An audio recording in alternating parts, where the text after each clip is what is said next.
Hey guys, I'm Jordan and I help Christian entrepreneurs grow and scale their business and ultimately see the marketplace as their mission field. And so, if the marketplace is our mission field, we've really got to do a good job serving our customers because that should be our heart as business owners, as people who provide services and answer the needs of the customers coming in our door. And so, you might have listened earlier this week to the video about my perfect customer formula and figuring out who that is and how to find her and where she hangs out and then how to add value and invest in her community. But you may be sitting back listening, thinking, Jordan, that's great. I believe you that she exists out there, but I'm so busy. I'm a business owner and I have a lot of stuff to do and get done. I don't have time to find this perfect customer myth. Is she a unicorn? I want to take a second and answer some of those frustrations, answer some of the things that you might be feeling. I don't have time. It takes too long to figure who she is out. It's easier just to post, and then hope something sticks and hope I get engagement, hope I get shares, hope somebody finds value from the content I'm putting out there. But I'd argue that all of that is taking way more time than just sitting down, figuring out who she is, where she hangs out, and then how to add value to her life. So, growing is necessary, but I want to let you in on the fact that there will be growing pains in figuring out who your perfect customer is. But the fruit at the end of that road is so sweet. So you have to do the work. You have to feel the growing pains. But just know it's going to become painless at some point. The pain is going to eventually go away. That awkwardness, that feeling like you're trudging through muddy waters, it's eventually going to dissipate because you're going to know so well exactly what your perfect customer wants that you serve up amazing value over and over and over again every single day to her life.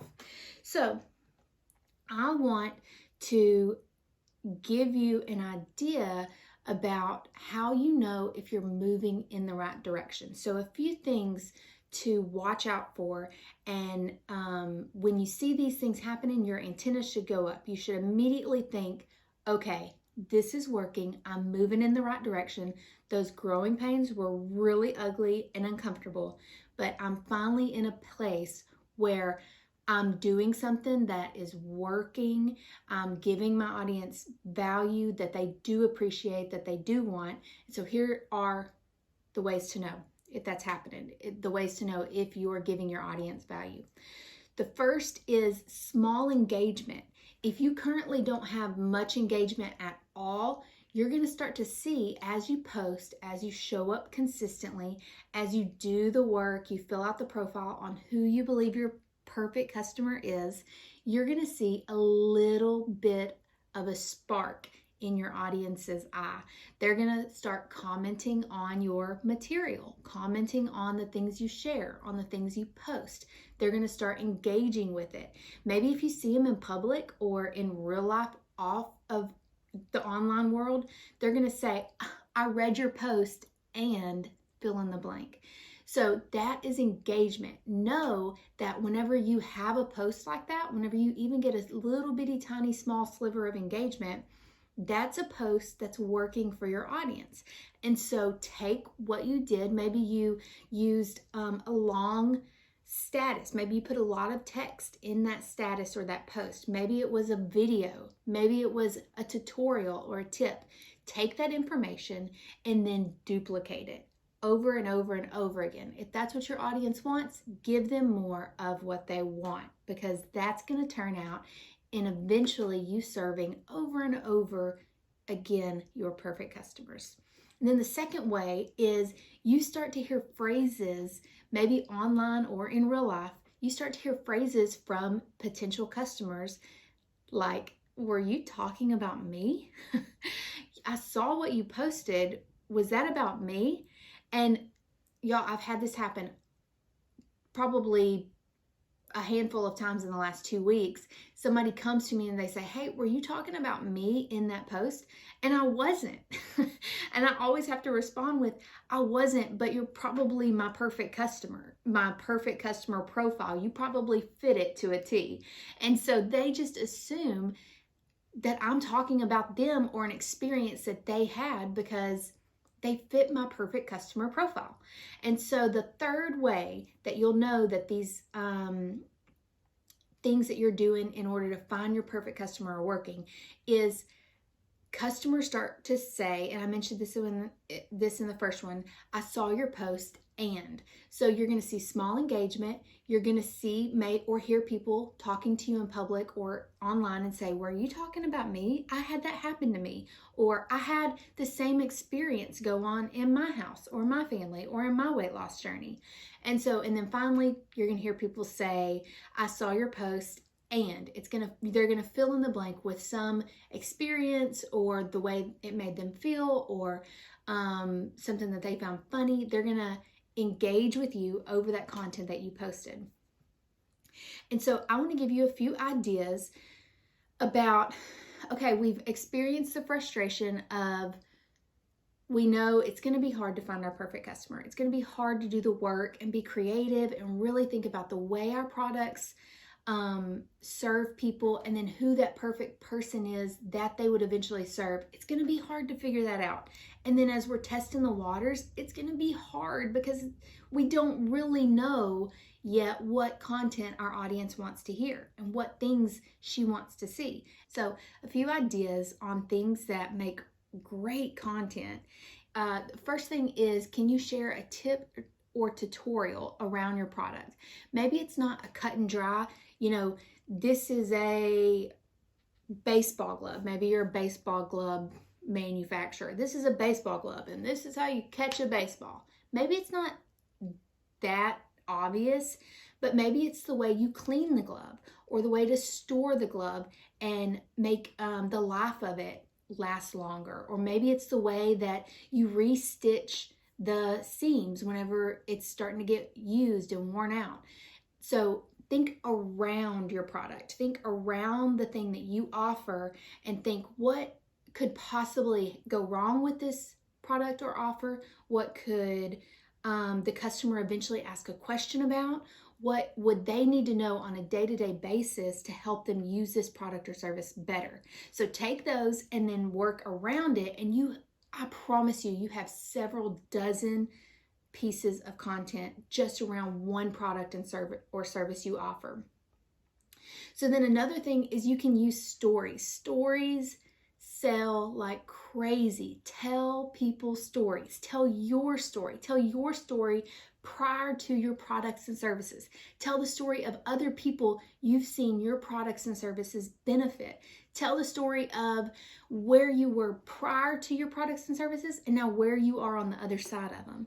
Tell the story, any story you can think of that relates to your business will resonate with any crowd. We're human beings. We love the art of story.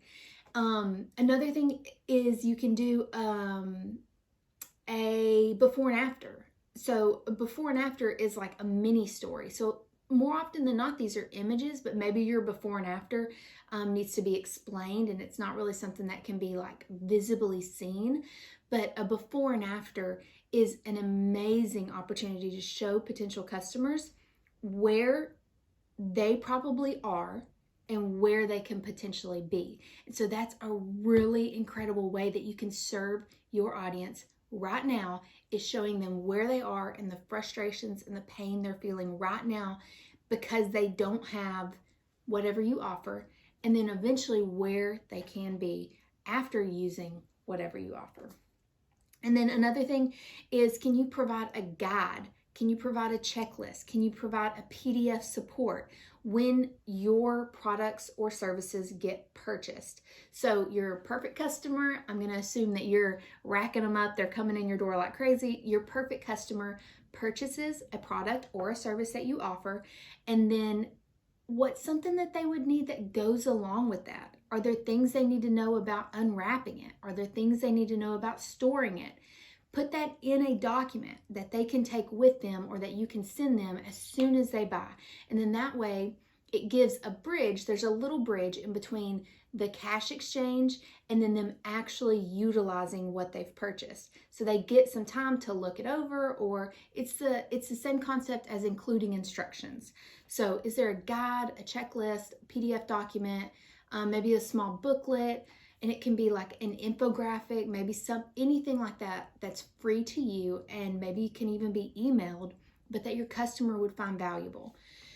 Another one is memes. Memes can say a lot. I mean, I don't share a whole lot of memes, but people love memes. So is there a meme that your audience would really find funny, that your perfect customer would think is hilarious, that relates to your business or industry? Share it. You're going to see that more people probably think it's funny or can relate to it than even just the perfect customer profile that you've created. So my call to action, I want you to commit to showing up 5 times this week. I know that I'm coming to you at the end of the week, so I'm giving you time to think about Monday, Tuesday, Wednesday, Thursday, and Friday. Show up 5 times and provide incredible value to your audience. And I'm just going to be totally honest, it might not be incredible. Any of the 5 things might not be incredible, but what you're going to have on Friday is an opportunity to look at each of the 5 ways you shared what you do and how you serve your people, and you're going to be able to say what resonated, what seems to have stuck with the most people, and then what do those people look like, or what are their interests, because that's going to give you a clue into who your perfect customer is. And so I'm really excited. If you need help generating some ideas for the things to post next week, the 5 things to post, I want you to show up 1 time on 1 platform per day. So if you need some help on coming up with some ideas, brainstorming topics, maybe even some ideas on how to write that copy for those statuses and posts or blogs or videos or whatever you're sharing, I've created a free bundle of 12 content calendars that you can grab from the link that I'm going to share at the end of this, and I hope you enjoy it. It's 12 incredible calendars that are unique. It fits with any business or industry. You can grab them if you're interested, and I hope you have a really great weekend. I can't wait to see how you show up. See you later.